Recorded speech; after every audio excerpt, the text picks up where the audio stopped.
Welcome to my YouTube channel. Now today we are going to solve this question, reverse the array. Okay, in this question basically they will give you an array and we have to reverse that. Now let's open our VS Code and solve it. Okay, I have opened the folder and naming the file as reverse.java.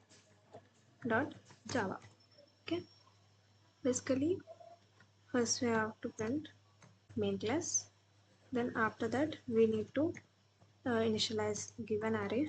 This will be given in the question for us, comma 90 comma 87 comma. Okay, enough. Then uh, we have to import java.util package. Next we have to first print the array.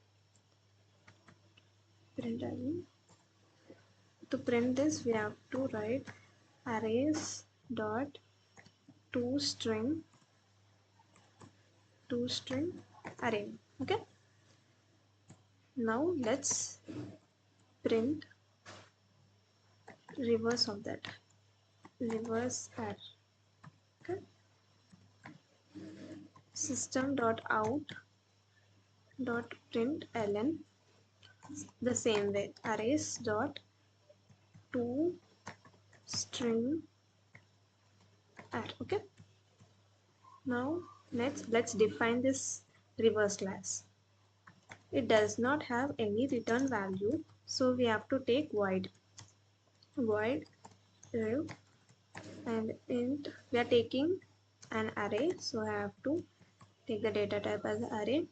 Next, in this what we have to do is the first element which is there, that is replaced by last element. They two are being swapped, and start we have to take two pointers actually. Start int start is equals to 0, the first element, and the end element, that is array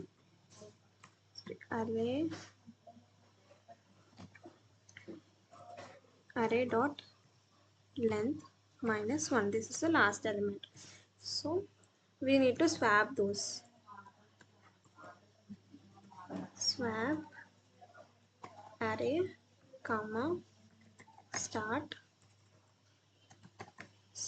comma end. This is a function we need to call after swapping those two last elements. Then we have to increment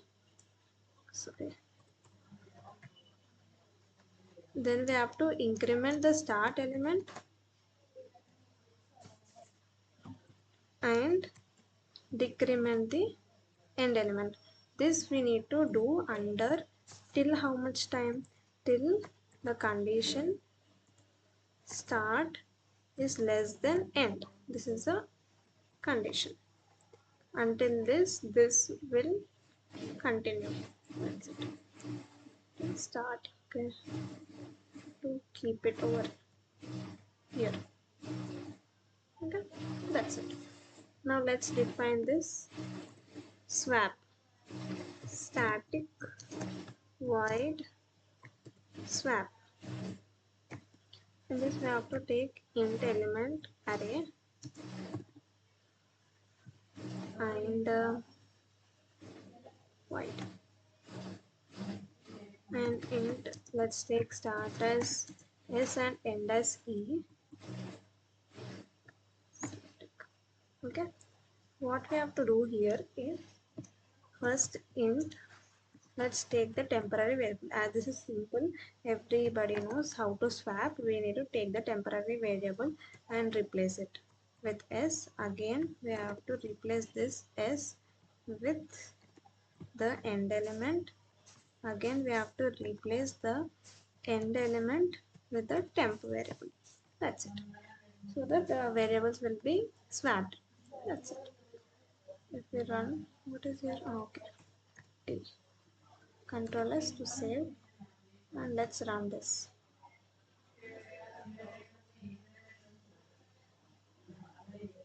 See, we can see that the elements are swapped.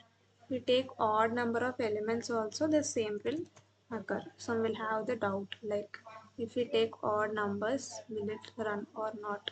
Bolke. What happened? I did not save it. Yeah, it is working. Because we are taking, when here we are keeping condition, right?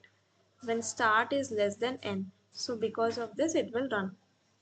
It is simple. First we have to take, they'll give this part of code in the question.